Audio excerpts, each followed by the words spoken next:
Mukifaananyi gy'olaba mukwano gwange eyo ye embassy ya America mu ggwanga lya Uganda. Atatuukangawoko, abadde tagirabangako oba atagiwulizangako. Wabula gwe nga Munnayuganda olina okutega okutu mukwano gwange n'otandika okubanga okunkumula olw'ensonga obubaka buno bwandiba nti bukukwatako obwetaaga oba osaanidde okuba nti obuweereza munywanyiiwo. Bw'obanga gwe eby'eggwanga wabivaako ng'otunuulire. Akabonero still kolaba ku screen edakika eno mukwano gwange ka embassy ya Uganda ya America mu Uganda. US Embassy Uganda. Ate era mukadde ke kamu akabonero kolaba ku screen edakika eno ke kabonero akakozesebwa ebitongole oba ebyo ebitwalibwa eggwanga lya America. Era nga ke kamu kwobo obusinza okubanga butambula olunaku olwaleero. Waliwo ebbankaluwa mukwano gwange efulumiziddwa America nga America eyita mu embassy yayo mu ggwanga lya Uganda. Wabula nga ebbaluwa eno etandise okubanga etiisa bangi, abandi ne batandika okubanga batuula obufofofo, abandi ne beebuuza kiki ekibagudde America okubeera nti ekola bwetyo. Nabwe kityo sijja kubanga ntala yadde okubanga nkiwamu eddakiika yadde sekendi emu ebbankaluwa mu ngalo mwange mwetudde. Era ku screen amaaso go kwolaba katugere maaso era okubanga tugiyita mu mukadde ke kamu tugimenyemenye tugize mu lufuutifuuti oba olulimi olwaffe Oluganda tugije mu lulimi olufuutifuuti. Bagambye bwe bati Abamerika nga baweereza obubaka eri Uganda. Bagamba nti due to the lapse in appropriations, this X account will not be updated regularly until further operations resume, with the exception of urgent safety and security information. At this time, scheduled passport and visa transit services in the United States and at US embassies and consulates overseas will continue during the lapse in appropriations as the situation permits. For information on our services and operating status, visit travel.state.gov. Ebbaluwa eno ewandikiddwa embassy ya America mu Uganda. Babadde bagamba nti ku lapse mu appropriations kankinnyonnyola enkitemeteme mu bwangu. Kuba oli ayinza okugamba kati ate ekigambo mukozeseza kya Luzungu. Bw'okebera omutimbagano n'okebera ekigambo lapse in appropriations mukwano gwange, bagamba eno y'embeera etuukawo singa gavumenti eremererwa okubeera oba bwebanga tennaba kubanga efulumya ensimbi ezeetaagibwa okubanga zitambuza enteekateeka za gavumenti n'ekitongole ekiba kyogerebwako. Kati Abamerika bagambye nti engeri gye kiri nti tebalina nsimbi zibasobozesa kimala okutambuza egimu ku mirimu egya embassy y'Abamerika mu Uganda.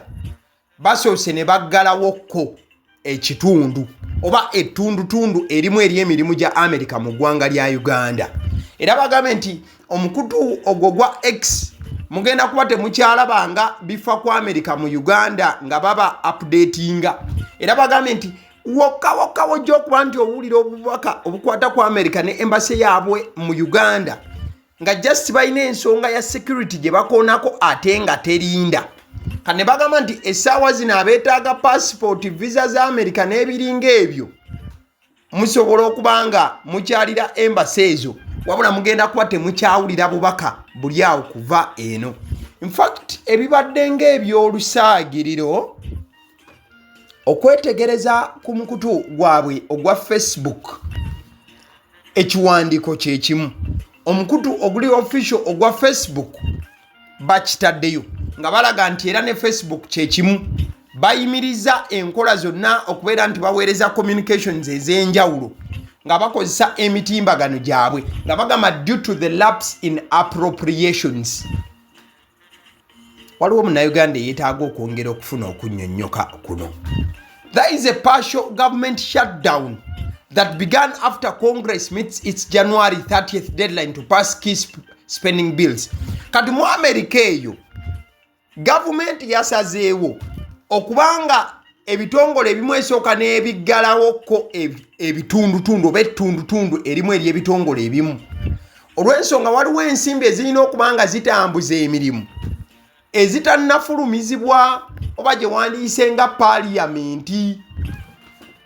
Kati state departments ez'enjawulo eza America zaafunye obuzibu obw'amaanyi ne kizireetera okubeera nti balina okugenda maaso n'okuba nga bakola okuggalawokko okwettundutundu olwa departments eza America ez'enjawulo. Oba tufunaganye bulungi? Ekifaananyi ky'olaba ku screen kyeky'omukulu akulira amagye g'eggwanga General Muhoozi Kainerugaba. Yabadde alina obubaka bwe yawandiise ng'abuweereza eggwanga lya America. Obubaka obwabadde bulaga nti America yandiba nti yali mu lukwe lwa Robert Kyagulanyi Ssentamu akulira NUP okubeera nti yeekweka n'okubeera nti talabwako okusinziira ku bigambo ebyakozeseddwa Geno. Kati bangi nga babadde balowooza nti America yandibanga eggaddewo emikutu gyayo wano na wali olwa ebigambo ebyo byaweerezeddwa Geno. Wabula ate nga YouTube channel nenkujjukiza nti General Muhoozi Kainerugaba still ng'akozesa omukutu gwe oguli official ogwa X era gwabadde ng'aweererezaako baka ne buli abandi bwe bagamba nti bwe bwaleese emberebeza yakozesezza omukutu gwe ne yeetonda era n'asangulayo nebiri bye yabadde awandiise ku America, where he said that he wanted to apologize to the great friends of the United States of America for earlier tweets that he deleted. And he says that he had been fed with wrong information. At the same time, he got time to talk to the US ambassador to the country. And everything definitely was okay, according to the CDF General Muhoozi Kainerugaba. At the same time, he assured Ugandans that they were to continue having a great military cooperation with the United States of America. Kati watuka wa General Muhoozi Kainerugaba nga yeetonze eri eggwanga lya America. Omukulu Minister Balaam Bargahari America bwegambye nti esazeewo okubeera nga ekendeeza engeri gy'ekolamu emirimu gyayo mu ggwanga naddala ku mikutu gino emigatta bantu. Minister Balaam Bargahari n'avaayo n'agamba, may the good Lord abundantly bless our great nations, the US and Uganda. Thank you for the good work. Balaam n'alaga nti wakati nga America badde baga kale tukwendeza emirimu nga bwe tugikola mu Uganda. Balaam avuddeyo n'abagamba, munnange tubaagala nnyo America, Mukama abawa omukisa, naffe nga Uganda atuwa omukisa. Mwebala emirimu gye mukola emirungi wano. Wabula wakati nga bangi bagamba nti America kino ekikoze olwa tweets ezibadde ziweerezebwa nga akulira amagye omukulu General Muhoozi Kainerugaba, nga YouTube channel ya AGALIWO tutandise okuwetegereza departments ez'enjawulo mu mawanga ag'enjawulo America gyeri. Tukizudde nti si Uganda yokka kino we kituuse, eggwanga lya India bakoze kyekimu. Eyo tweet gyolaba eva mu ggwanga ery'ettake, embase ya America mu ttake era nayo kyekoze e Uganda, eya Uganda kyekoze n'ey'ettake kyekoze, eye India kyekoze, Monrovia wamu n'ensi endala. Ekitegeeza nti kyandibanga tekiva ku generali, just kiva ku musimbi ogwayimiriziddwa gavumenti oba ogutannayisibwa gavumenti okuyambako embasezi zino ez'enjawulo.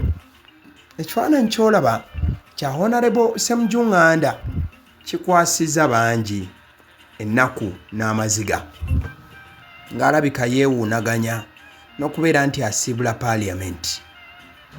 Ekisanja kino ekya 2026 231 musajja wa Katonda oluvannyuma lw'okuba nti yakubiddwa munna NUP George Musisi, Honorable Ssemujjuŋŋanda, he is bidding farewell to the Parliament. Si wa kukomawo, byonna bye mubadde mumujjuukirirako ke kaseera mu munyumirwe akasembo ku floor ya Parliament. Ku screen omukulu gw'olaba ye Robert Kyagulanyi Ssentamu aka Bobi Wine yavuddeyo. AGALIWO yabadde teriiwo era yabadde tekoze bali information tugambye nayo katugigattewo.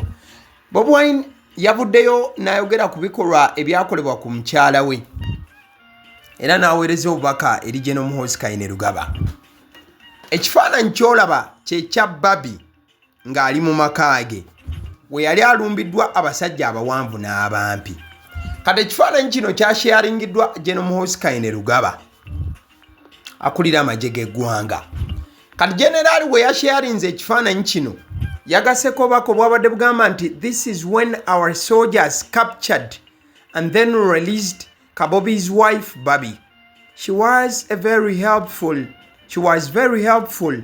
in helping us finding her husband. Ng'ebigambo bigamba nti we wano abasirikale baffe we bafunidde mukazi wa Kabobi wabula yabadde mulungi oba yatuyambye nnyo mu nsonga z'okubeera nga tuyambibwa okunoonya baawe. Nagamba nti General Muhoozi Kainerugaba bw'aba ayogera ku Bobi Wine amuyita Kabobi. Kati kutandululako ku bigere kubijjako awo. Eno tweet yennyini Bobi Wine yagikutte n'agiteeka ku mukutu gwe ogwa Facebook n'awandiika ekiwanvu ebitenkanika. Mu ngalo ezange mwe kitudde mu maaso agago mw'olabira kyekiwandiiko ky'olaba ku screen. Bubaka bwakyo tubuyitemu. Bobi Wine agamba here is a picture of my wife shared by Museveni's son and head of our nation's military, Muhoozi Kainerugaba. Bobi Wine agamba kino ekifaananyi kyasharingiddwa mutabani wa President Museveni ate nga yakulira amagye g'eggwanga lyaffe General Muhoozi Kainerugaba. When soldiers on his orders raided our home, they made her to sit down. Nti abasirikale aba orderingibwa ye bwe batusalako oba bwe basalako amaka gange mukyala wange bamugamba atuule wansi. Put her on gunpoint to reveal her phone passwords and my whereabouts, assaulted her and eventually tore her night dress shirt while filming. Tibamukwata ne bamuteeka ku mudumu gw'emmundu ne bamugamba ayogere password z'amasimu na biki ebyali binkwatako. Bamutyoboola era ne bayuza n'olugoye olwo ezambalwa abantu mu kiro ne bakutula ndoza wano side y'amapeesa. Kyokka bino bakira babikola we bamukwata obutambi. It was only after her blood pressure rose and she became unconscious that these thugs left her before she was rushed to hospital. Bobi Wine agamba nti pressure ya mukazi we yalinnya era n'azirika ebisajja bino awo we byasalirawo okubeera nga bimuviira olwo nno n'atwalibwa mu ddwaliro. Like she narrated, these criminals were filming everything and definitely sending them to their deranged boss. Bobi Wine n'agamba nti bakira bino babikola obutambi nga bwe babuweereza ndoza oba abadde agamba kibosi kyabwe engeri olulimi gyalwogeddemu. N'agamba nti Bobi is strong and appreciates all of you who have reached out with messages of strength and solidarity as she tries to recover from the trauma. Bobi Wine n'agamba nti mukyala we Bobi mugumu nnyo era asiima abo bonna abasobodde okuba nga bamutuukirira n'obubaka obw'okuba nti bamugumya n'okuyimirira naye wakati ng'agezaako okuwona okuva ku kibambulira ekyamutuukako. Indeed, when she swore for better for worse, she never imagined these thugs placing their filthy hands on her. Bobi Wine n'agamba nti mazima mukazi wange we yagamba nti alibeera nange mu nnaku n'essanyu amazima teyamanya nti agasajja gano agabbi agasajja agabi bwe gati galijja ne gateeka emikono gyago ku mubiri gwe. But it happened and she took it with grace. She courageously confronted the criminals and refused to surrender despite the violence. Bobi Wine n'agamba nti naye wadde yali teyasuubira nti agasajja galimukwatako n'agagalo gaago ekyo kyabaawo wabula yakitwala n'ekisa era agamba nti agasajja gano yagalumbagana era n'ayogera nago n'agaana okukkiriza newankubadde nga gaali gamutaddeko embeera enzibu ennyo. Meanwhile, our home remains occupied by the military as they try to hunt me down. Bobi Wine n'agamba nti amazima gali nti gye buli eno era abasajja ba military bakyali mu maka ge nga bwe bagezaako sitiri okumunoonya. No one is allowed to access my home, not even my family members trying to deliver basic needs like food. Bobi Wine n'agamba teriiyo muntu akkirizibwa kutuuka wange kababeere baganda bange newankubadde okuleeta obuleese emmere okugiwa abeewange. And all this will remain encouraged by our undying faith that Uganda will be free. Museveni and his son will one day pay for all the crimes committed against the people of Uganda. Free Uganda now. Bobi Wine n'agamba nti basigadde nga bagumu ekitenkanika era mu ssuubi nti Uganda erikeera n'eteebwa. N'agamba nti President w'eggwanga lino ne mutabani we olunaku olumu balisasulira ebyo bye bakoze. Bigambo era bankaluwa ya Bobi Wine. Oluvannyuma lwa screenshot eri eyasharingiddwa Muhoozi Kayine Rugaba ng'alaga ng'abasajja bwe baalumbagana ewa Bobi Wine ne bakwata n'obutambi. Awo we tuli embeera mbaya saana. Ale nzikiriza nkutegeze ku bannaffe aba Honey Bites bagamba nti bo omulimu gwe bakola gwa kukolera byakulya eby'abaana abadda ku masomero. Bwe tugamba abaana abadda ku masomero saabo bokka abadda ku masomero wabula n'ababeera ewaka balina package ey'ebyokulya eby'abaana mu line efaananako bwetyo. Gwe bakubire bukubizo bagambe njagala package y'ebyokulya by'abaana abali ku masomero oba abaana abalya ebyokulya. Balina ebyokulya yogera ku daddies, yogera ku binyeebwa, amawogola, yogera ku bagia, yogera ku cupcakes, yogera ku donuts. Osobola okubafuna ku 0709 78 75 08. Ate era mukadde ke kamu bw'oba oyagala ku pizza size yonna era namba y'emu. Ate era mukadde ke kamu bakola ne cake eza buli mukolo babayita aba Honey Bites. Njagala n'okutegeeza ku bannaffe aba Alson Painters UG bano basiizi ba langi era nga balina obukugu mu kusiiga langi era bamanyi ne langi ki egenda ku kizimbe kyo era mu ruumu ki. Tebasobola kuddira langi yandigenze mu kisenge ate ne bagisiiga mu ddiiro ey'omu dining ne bagisiiga mu kinaabiro. Nedda. Alson Painters UG omulimu gw'okusiiga langi bagukugukira ddala. Basiiga ebizimbe okuviira ddala ku ruumu emu paka ku makalina n'amakalina. Gwe bakubira ebukubizo bagambe nti Alson Painters UG namaliriza okuzimba ekizimbe kyange. In fact ne bw'oba olina ekizimbe nga kikadde nga olaba langi yaakyo efaanana si bulungi, Alson Painters UG bazze kugonjoola ensonga eno. Bakubire ku 0705 1936 be bannaffe aba Alson Painters UG. Aba Sedi Omusunsuzi erinnya eryange yenze aba Sedi Omusunsuzi.